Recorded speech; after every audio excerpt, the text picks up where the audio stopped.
समय से पहले दस्तक देगा मॉनसून। मौसम विभाग के बाद प्राइवेट वेदर एजेंसी स्काईमेट का भी अनुमान। स्काईमेट के मुताबिक 26 मई को केरल में मॉनसून की हो सकती है एंट्री। 50,000 के नीचे फिसला सोना। आज बेहद सीमित दायरे में कारोबार। कॉमेक्स पर $1820 के पास।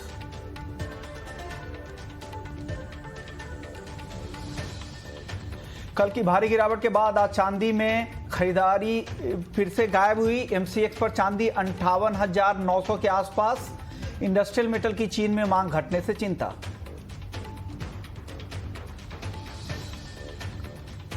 कल की शुरुआती तेजी क्रूड की शुरुआती तेजी बरकरार। ब्रेंट $109 के ऊपर। एमसीएक्स पर भाव 8,300 रुपए के करीब। ओपेक को 2022 में ग्लोबल डिमांड घटने का अनुमान। बेस मेटल्स की भी नहीं टिकी शुरुआती तेजी। जिंक और एल्युमिनियम में आधे % तक की कमजोरी। कॉपर और लेड की कीमतों पर भी दबाव। ग्वार में हो रहा है तेजी के साथ कारोबार। ग्वार का वायदा 12,000 के बेहद करीब। ग्वार सीड का वायदा 6,150 रुपए के ऊपर। आज कॉटन ने फिर बनाया नया रिकॉर्ड। एमसीएक्स पर पहली बार 49,000 के पार। कम सप्लाई और घरेलू के साथ विदेशी बाजारों में मजबूत मांग से सपोर्ट।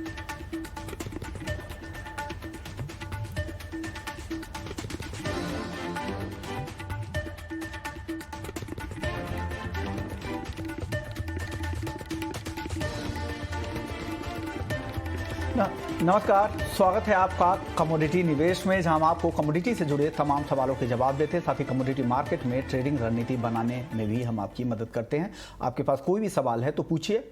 हमें सवाल अपने व्हाट्सएप करें, अपना नाम भेजिए, अपने शहर का नाम भेजिए और नंबर है 9136934058। इस नंबर पर अपने सवाल हमें भेजिए और आपके सभी सवालों के जवाब अगले आधे घंटे तक देने की कोशिश करेंगे। कोई भी सवाल रह जाता है तो अगले दिन यानी अब सोमवार को इसी वक्त पर आपके सवालों के जवाब दिए जाएंगे। और आपके सवालों के जवाब देंगे आज हमारे साथ दो मेहमान हैं। राजीव कपूर जी हैं, ट्रस्ट लाइन के कमोडिटी हेड हैं। रविंद्र राव हैं, वीपी हेड हैं कमोडिटी रिसर्च के कोटक सिक्योरिटी से। अब दोनों ही मेहमानों का स्वागत है सबसे पहले। और बात कर लेते हैं सबसे पहले कच्चे तेल की, जिसमें शुरुआती तेजी बरकरार है। अब फिलहाल करीब 2% की तेजी दिख रही है। ब्रेंट में $109 के ऊपर है। रविंद्र जी, क्या लग रहा है क्रूड में? क्या आज शाम के सत्र में वापस से ये तेजी की गायब होगी या तेजी बनी रहेगी?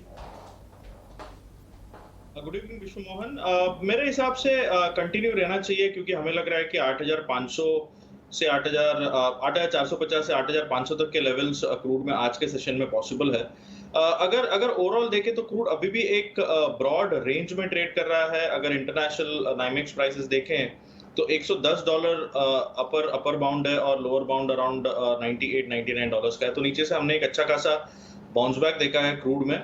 हालांकि डॉलर में थोड़ी सी जो मजबूती है उसने थोड़ा सा कैप किया है क्रूड के अपसाइड को। अदरवाइज आई थिंक अभी तक 8,400 के ऊपर चला जाना चाहिए था ये, बट उस वजह से थोड़ा सा कैप हुआ है। बट अदरवाइज आई थिंक जो रशिया यूक्रेन का जो स्टोरी चल रहा है वो अभी भी it is supporting crude oil. और रशिया ने जो सैंक्शंस लगाए थे इस वीक में कुछ कंट्रीज पर, और जो ईयू का भी जो प्लान्स है टू बैन रशियन ऑयल, अभी तक कुछ हुआ नहीं उसके चलते। लेकिन थोड़ा सा होप्स है कि कुछ आ सकता है, there can be some trigger, और उस वजह से क्रूड को एक सपोर्ट मिल रहा है। और हमें लगता है कि ये सपोर्ट कंटिन्यू रह सकता है।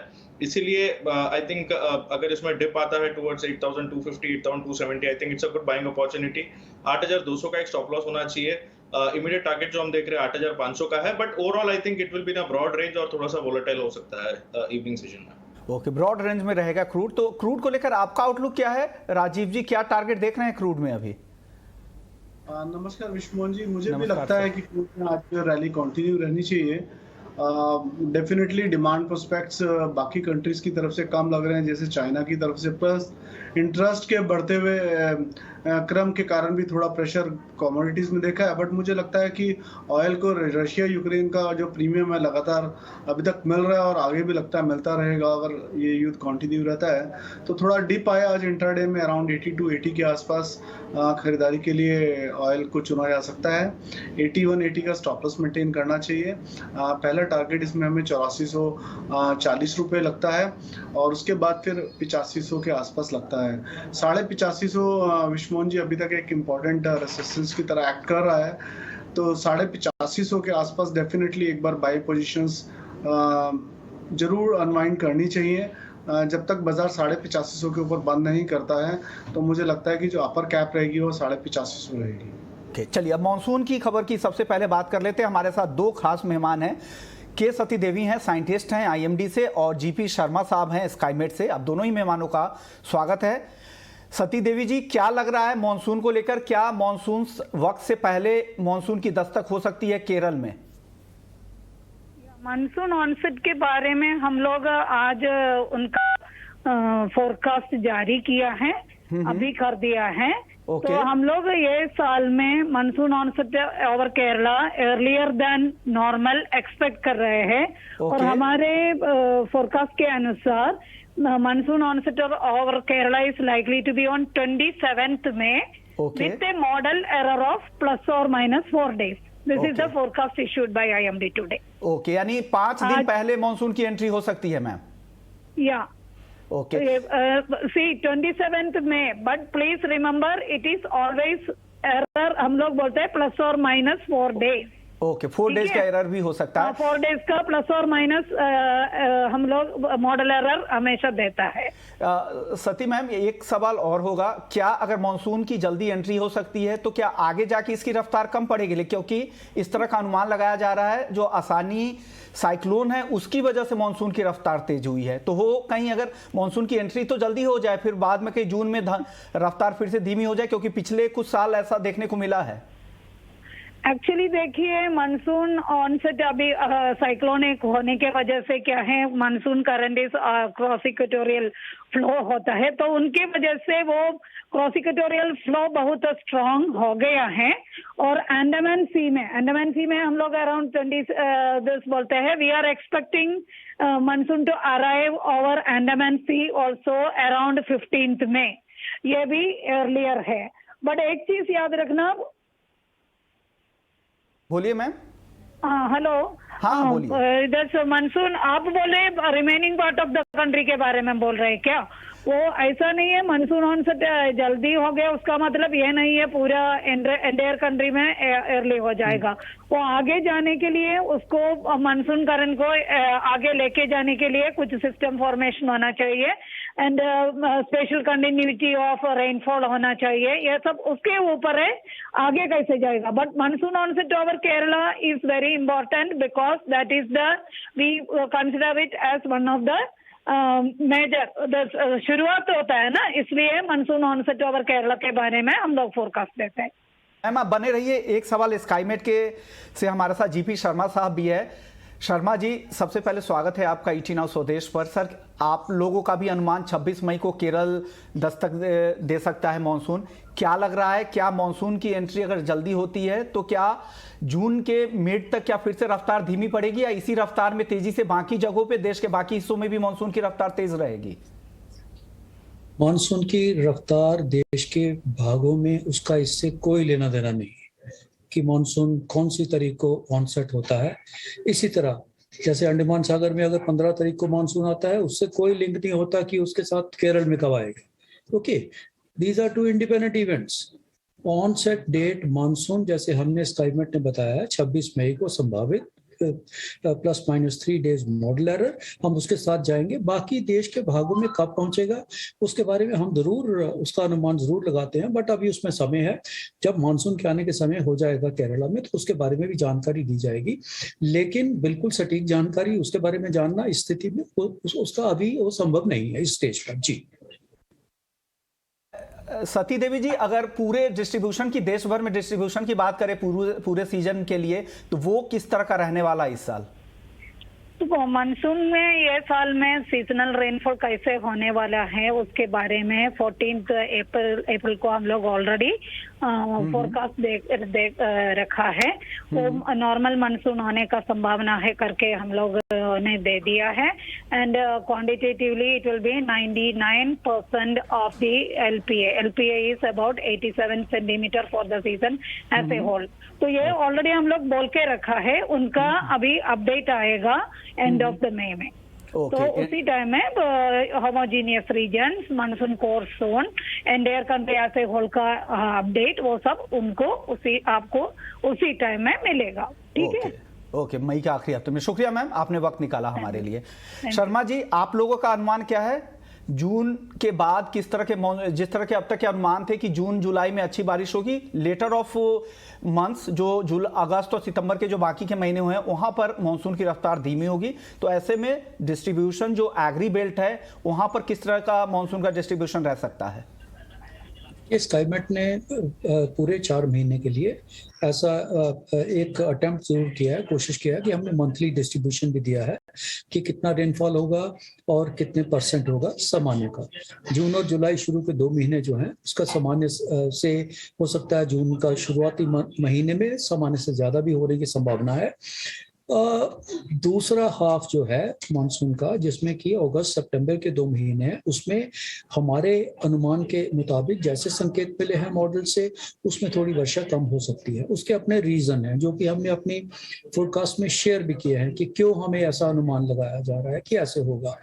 और बाकी देश के बाकी भागों में सभी जगह तो मानसून एक जैसा नहीं होता। अगर नॉर्मल मानसून जून में होगा या अब नॉर्मल होगा तो जरूरी नहीं है कि देश के सभी भागों में ही कुल मिलाकर ऐसी स्थिति रहेगी, बिल्कुल नहीं।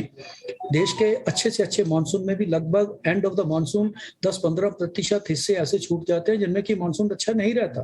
और इसी तरह दूसरी तरह भी अगर मानसून बाई चांस कभी कभी खराब होता है तो जरूरी नहीं देश के सभी हिस्सों में खराब हो, उसमें 15-20% ऐसे भाग होंगे जिनमें मानसून बहुत अच्छा रहेगा। तो लगभग पूरे देश में मानसून की हालात एक जैसे रहना बिल्कुल नामुमकिन है।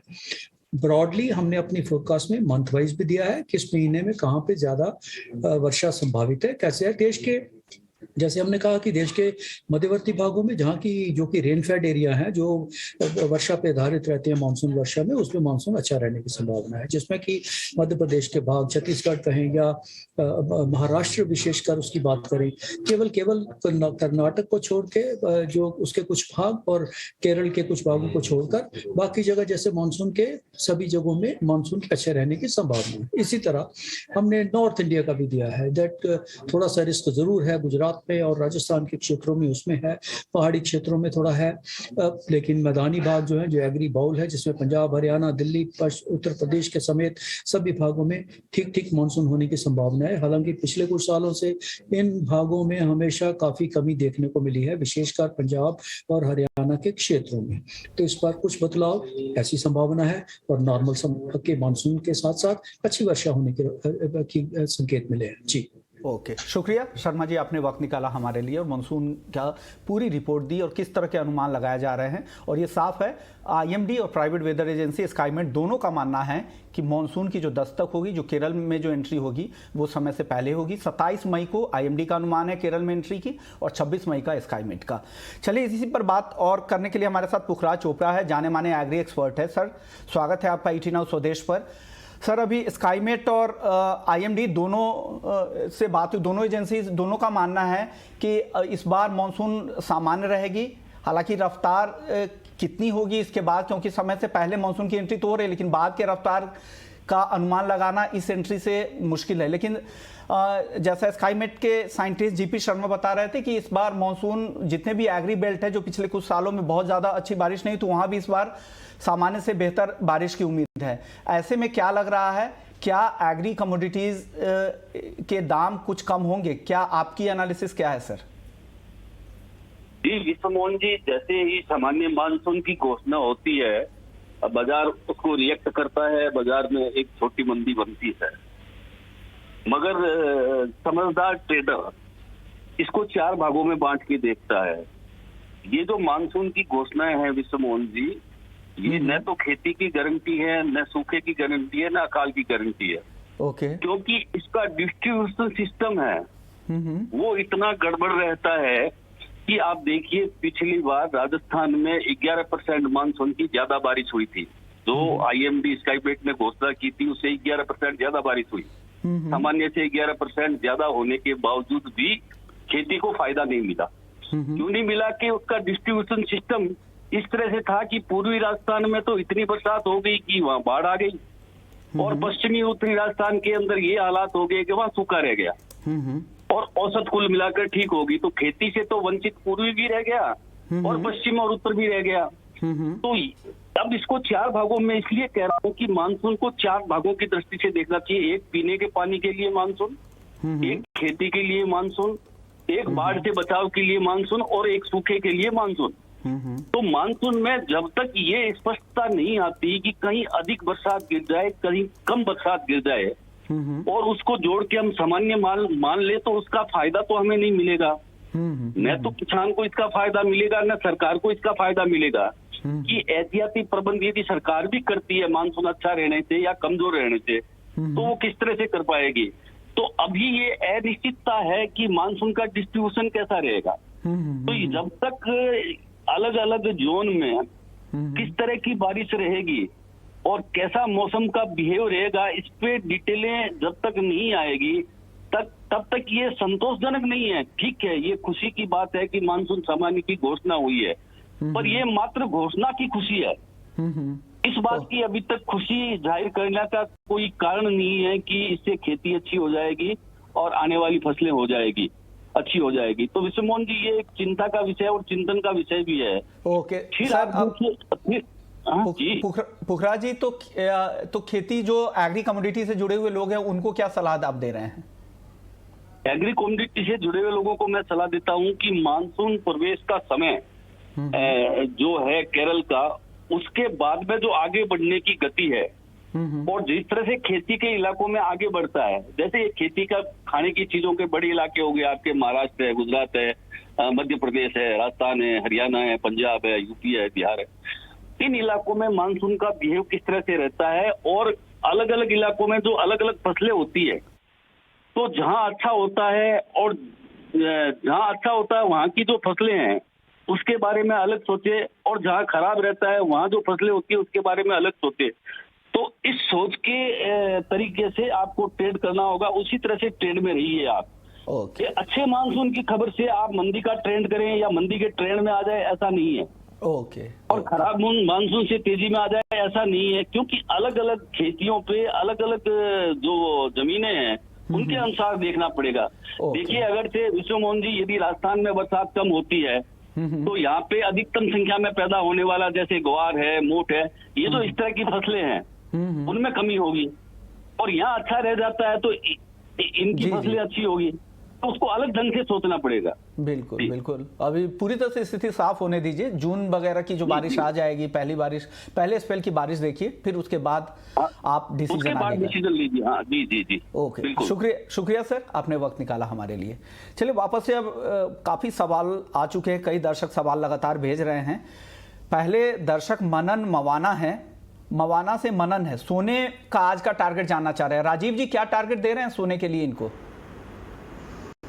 विश्वमोहन जी, मुझे लगता है कि एक बार बाजार 49,900 तक और नीचे में फिसल सकता है, और इंटरनेशनल मार्केट में करीबन $1,800 के आसपास एक साइकोलॉजिकल सपोर्ट रहेगा। तो वहां तक मुझे लगता है बाजार गिर सकता है, और अगर इंटरनेशनल मार्केट में $1,800 को ब्रेक करता है तब 1780, तो इंडियन मार्केट में उसके रहते हुए फिर 49,700, तो 49,900, 49,700 दो लेवल्स नीचे में लगते हैं, और थोड़ा रिकवरी आने पर ही बिकवारी करें अराउंड 50,200, 250 के आसपास, यानी 50,000 के नीचे के टारगेट दे रहे हैं। चलिए अगले दर्शक है रामेश्वरी भाटिया है सूरत से। रविंद्र जी, ये पूछ रहे हैं कि डॉलर कहां तक ऊपर जाएगा? डॉलर आपका मतलब है यूएसडी आईएनआर? जी बिल्कुल sir.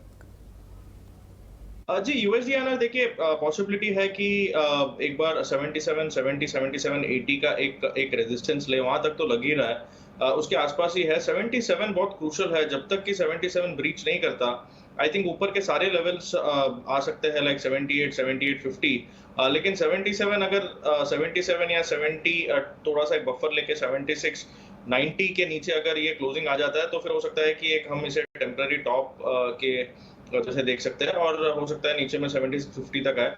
But as of now मुझे कोई सेलिंग तो नहीं लग रहा है। मुझे लगता है कि यूएसडी आईएनआर ऊपर ही जाएगा। 77, 70, 77, 80 तक के इनिशियल लेवल्स है, उसके ऊपर अगर टिक जाता है तो फिर 78-20 तक आ सकता है। ओके, चलिए अगले दर्शक है मनीलाल है गुजरात से। धनिया में आगे क्या लग रहा है? 18,000 कब तक होगा? किसान है, 50 क्विंटल माल है। राजीव जी, लग रहा है 18,000? मृत्युंजय जी अभी तो फिलहाल तो नहीं लगता मुझे 18,000, सॉरी विश्वमोहन जी, मुझे 18,000 अभी नहीं लग रहा है भाव। इसका एक इम्पोर्टेंट लेवल है अराउंड 13,000। ओके, नीचे 13,500 से, और बाजार ने अराउंड करेक्शन दी थी 11,100 तक की। तो सबसे पहले बाजार को 13,500 13,800 के एक इम्पोर्टेंट दायरे को तोड़ेंगे।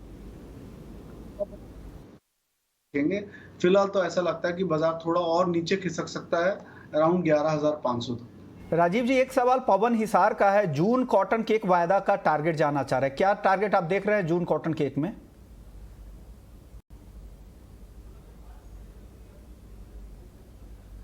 राजीव जी। जी जी, अराउंड 2850 के आसपास एक इम्पोर्टेंट लेवल है। अगर 2850 का लेवल तोड़ता है तो फिर नेक्स्ट लेवल मुझे 2800 दिखता है, और उसके बाद एक बार ओके ओके 30,50 के ऊपर नहीं चलता। ओके, चलिए, आपके ऑडियो में सर कुछ दिक्कत है, वापस से आपसे सवाल लेने की कोशिश करेंगे। अगले दर्शक है पवन, है कानपुर से। नेचुरल गैस 593 पे शॉर्ट है, क्या करे रविंद्र जी? मेरे हिसाब से नेचुरल गैस में अभी एक 618 का एक स्टिफ रेजिस्टेंस है। हो सकता है कि वहां पर थोड़े से प्राइसेस होल्ड करे, तो एक बार उस लेवल पर एवरेजिंग कर सकते हैं, लेकिन 624-25 का एक स्ट्रिक्ट स्टॉप लॉस होना चाहिए। नीचे में एक बार पॉसिबिलिटी है कि फिर से ये 590 या फिर 580 तक आए, तो वहां पर बुक कर लीजिए। मुझे लगता है कि थोड़ा सा कंसोलिडेशन चलेगा अभी नेचुरल गैस में, बट जैसे मैंने बताया कि 624-625 का बहुत क्रूशियल लेवल है, वहां पर स्टॉप लॉस जरूर मेंटेन कीजिए, क्योंकि बहुत वोलेटाइल कमोडिटी है, और एक बार 616 के आसपास एवरेजिंग कर सकते हैं, बट 585 के आसपास एक बार बुक कर लीजिए। रविंद्र जी, वक्त कम है, एक और दर्शक का सवाल है करुणेश हरिद्वार से। कॉपर 741 पे शॉर्ट है, क्या करें? कॉपर में मुझे लगता है कि एक बाउंस बैक आ सकता है। आप कॉपर में 747 का स्टॉप लॉस मेंटेन कीजिए, और देखिए अगर ये 738 के नीचे सस्टेन कर जाता है तो I think it might even fall to 730, तो स्टॉप लॉस मेंटेन करके होल्ड कीजिए। बट एक सपोर्ट पर है, और 738 अगर निकाल देता है तो और इसे डीप जा सकता है, तो इसे आप डीप होल्ड कर सकते हैं टिल 730। ओके, शुक्रिया रविंद्र जी आपका, राजीव जी आपका, आप लोगों ने वक्त निकाला और दर्शकों के सवालों के जवाब दिए। तो कमोडिटी निवेश में फिलहाल इतना ही, लेकिन जाते जाते आपको बता दें कि पिछले कुछ सालों में भारतीयों ने शेयर बाजार की अपनी समझ काफी अच्छी बना ली है। कई अनुभवी निवेशक अब सफल स्टॉक पिकर भी बन चुके हैं। ईटी नाउ स्वदेश आपको यानी हमारे दर्शकों को अपने स्टॉक चुनने के कौशल को प्रदर्शित करने और ये साबित करने का मौका देने जा रहा है कि वास्तव में आप शेयर बाजार की नब्ज पर कड़ी पकड़ रखते हैं और आप ये हैं एक सटीक निवेशक। बीएसई इन्वेस्टर प्रोटेक्शन फंड और ईटी नाउ स्वदेश प्रस्तुत करते हैं सेंसेक्स का सुपरस्टार, एक अनोखी प्रतियोगिता जहां आपको अपना खुद का सेंसेक्स बनाकर बेहतरीन रिटर्न जनरेट करना होगा। अधिक जानकारी के लिए आप 56161 पर SKS लिखकर SMS करें, या फिर आप सेंसेक्स का सुपरस्टार.com पर जाकर लॉगिन करें और एक्साइटिंग पुरस्कार जीतें। बीएसई इन्वेस्टर प्रोटेक्शन फंड पेश करते हैं ईटी नाउ स्वदेश सेंसेक्स का सुपरस्टार। तो आज ही मैसेज कीजिए और पाइए मौका सेंसेक्स का सुपरस्टार बनने का। चलता रहा है सिर्फ ईटी नाउ स्वदेश पर।